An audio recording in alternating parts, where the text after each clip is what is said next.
అన్ని ఇళ్లలో చూసారా, జాగ్రత్తగా గమనించారు. మన ఇళ్లలో ఇల్లు కట్టుకున్న వాళ్ళు పెద్ద డైనింగ్ హాల్ ఉంటుంది, పెద్ద హాల్ ఉంటుంది, గెస్ట్ ఉంటుంది. దేవుడికి మెట్ల కింద చిన్న రూమ్ ఉంటుంది.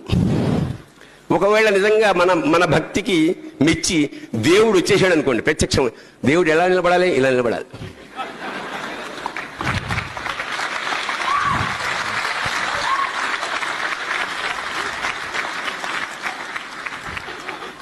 కుక్కర్లో విజిల్ వస్తూ ఉంటుంది. ఈవిడ పిల్లల్ని బూట్లేసి పంపించాలి, మొగుడిని ఆఫీసుకు పంపించాలి, పని మనిషి బట్టలు అంటుంది, అత్తగారేమో కాఫీ అంటుంది, మామ ఇంకోటి అంటాడు.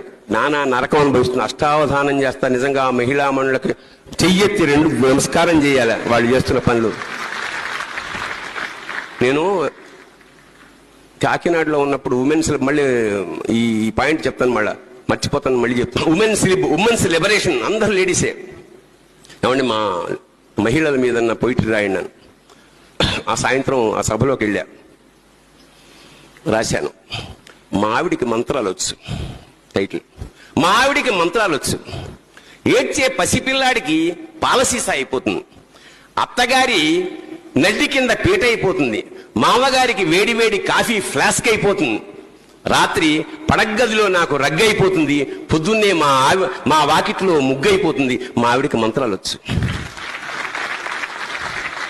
అన్ని పనులు ఏకకాలంలో చేసేది అష్టావధాని. మధ్యతరగతి కుటుంబాల్లో స్త్రీలు పాపం ఇన్ని చేస్తూ కుక్కర్ పెడుతుంది. కుక్కరు 1, 2, 3 విజిల్ రాగానే పరిగెడుతుంది.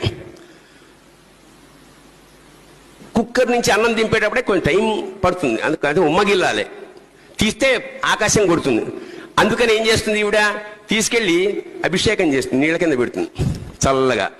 వెంటనే తను తీసి దేవుడికి, ఒకవేళ నిజంగా దేవుడు చేస్తే ఆయన మొహం అంతా అన్నమే ఉంటుంది, నైవేద్యం ఉంటుంది.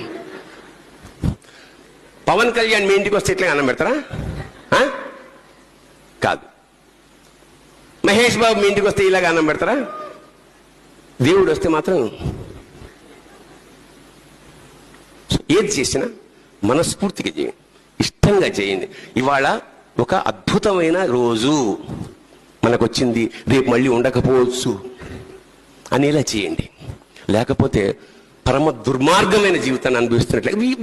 we have to live, we should not exist, let us live. మనం జీవిద్దాం, బతుకుదాం. కాళిదాసు అనే పదం ఉచ్చరిస్తున్నందుకు భారతీయులుగా మనం గర్వపడాలి. First point.